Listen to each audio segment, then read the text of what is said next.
Questions for environment? Yes, sir. The question was, has there been any studies on CPAP machines and their electromagnetic fields and things like that? The bottom line is anything that's got a motor and is plugged in constantly is going to have, it's going to emit the actual frequency. So the interesting thing, and I'm actually glad you brought up sleep, because a lot of the issues with the energetic chaos, so to speak, around us. And when I say that, I want people to understand what I mean. If you actually could see all the frequency that was going on around you, it would look like you were in a tornado. It looked like you were in a hurricane. Because visually, a human being can only pick up this much of the wavelength spectrum that is actually like this. So we're like right in here. And visually, we can only see this. So there's so much going on around us that we can't visually see. Sometimes we can pick it up with other senses opposed to just sight. But one of the biggest issues that we're seeing in people who have sleep problems and things like restless leg and things like that, it's exposure. It's overexposure without adequate grounding or basis, so to speak. So yeah, a CPAP is kind of one of those things like it's plugged in, it's going to have its own field, and you already have issues with sleep, which, by the way, a lot of the changes in the environment lesson can most likely help your sleep issues out, and to the point where you may not need a CPAP. And obviously, you want to, if you can find a qualified professional to help you off of that, then work with them. But I mean, sleep disorders are easy to fix. It's just finding out what environmental factors are causing your problems to sleep in the first place. Your inability to sleep is not some disease that you can't get rid of. That's why I can't stand the sleep medicine industry right now, is because it's like sleep is not a disease. The inability to sleep is not some disease. It can be fixed. All you need to do is find out what's causing your inability to sleep and get rid of it or change the environment. Does that make sense? So yeah, sleep is one of those things that this environment lesson can help a lot. And I just had people up here talking to me about in their, like they know now, because some light bulbs went off and we talked about a couple different things. They know that their bedroom is some of the circumstances in their bedroom is causing their inability to sleep with electric current. So it's important, it's important to think about those things. And I'm not just advocating you go home and not use your CPAP machine, but your goal should be to get that CPAP machine out of your bedroom and not have to use it ever again. So that would be the goal there. Yes, sir. That's wonderful heat. Radiant heat is basically thermal exchange with the air. So he was asking, the question was about the kind of little mini huts that they have outside of houses that people burn wood and heat water that pumps underneath their house and heats their house with radiant heat, which rises actually out of the floor. That's a wonderful way to heat a home or to cool a home as well. It cools as well. Being from north central Wisconsin, we actually have a lot of that up there. A lot of people use those. And it's a very, very, very energy efficient way of keeping the climate in your home comfortable. So, yes. I would just go back to traditional bulbs.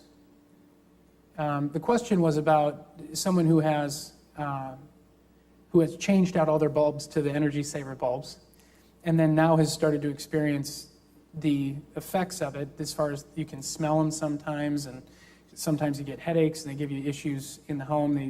When you look at them, they look weird, or you can hear them. It's just they're a lot different than regular bulbs. The bottom line is just go back to regular bulbs. Don't touch them with your skin. You got to use a glove and take them off with a glove, and you have to dispose of them properly. Have you ever seen the insert that comes in those things about how to dispose of them? It's like 20 pages long. You got these things burning in your home all day long. So, yes, ma'am. That has nothing to do with environment. Oh, okay. First one, she had a question about the vibration plates for exercise. And there's several different brands, several different companies that make them. I know the question about this is the electromagnetic current because you're standing on this plate and it has a motor in it. The exposure on something like that is, it's minimal exposure because it's only for a certain amount, it's a finite amount of time. The vibration itself is wonderful for the body. The actual technology of vibration therapy is phenomenal. I've seen it speed up rehabilitation immensely, what it can do for muscles, how it can confuse neuromuscular transmission to get all muscles involved in an exercise where normally only a minimal amount of muscle groups will actually engage when you walk.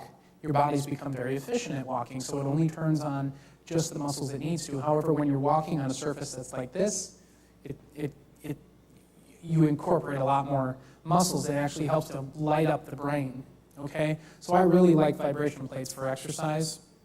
I don't think the actual electromagnetic current is anything to worry about. Just unplug it when you're done, that type of a thing. And then you had to ask about flu shots. Okay, I'll answer that question real quick, and I'll start out by saying you all need to talk to a qualified medical professional if you can find one on flu shots, okay? If you want to know what happens in my house, I wouldn't let a flu shot come anywhere near my residence.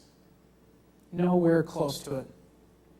I have been created, my body, with one of the most complex systems on the face of the planet known as an immune system.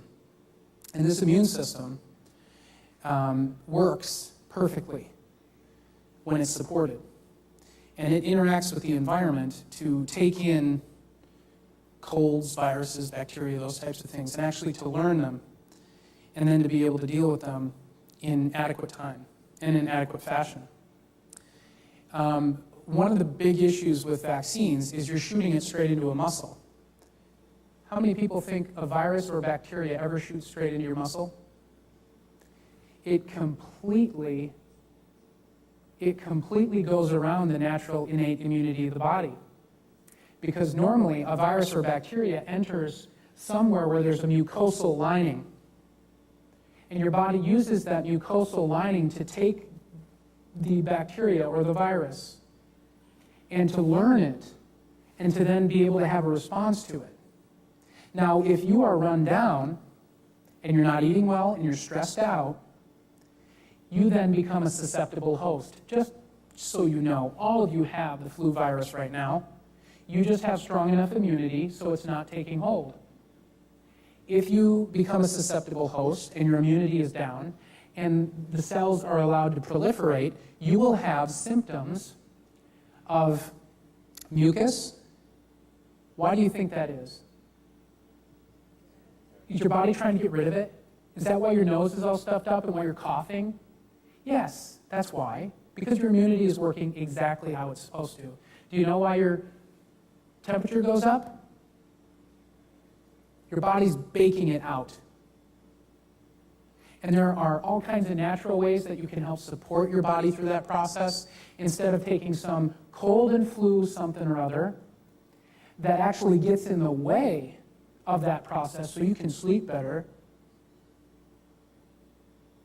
No, I wouldn't touch a flu vaccine, especially if you guys know what's actually in a flu vaccine. It's literally terrifying. At least to me it is. Again, that is my opinion. You guys can go and get 15 flu shots tomorrow because Walgreens wants you to, and every other company on the face of the planet is now trying to sell them to you. That's your choice, but for me, I don't do it. And personally, I've done just fine when it comes to cold and flu season. So any additional questions you have, I will answer personally. We got to get you guys rocking out of here because we went a little bit long today.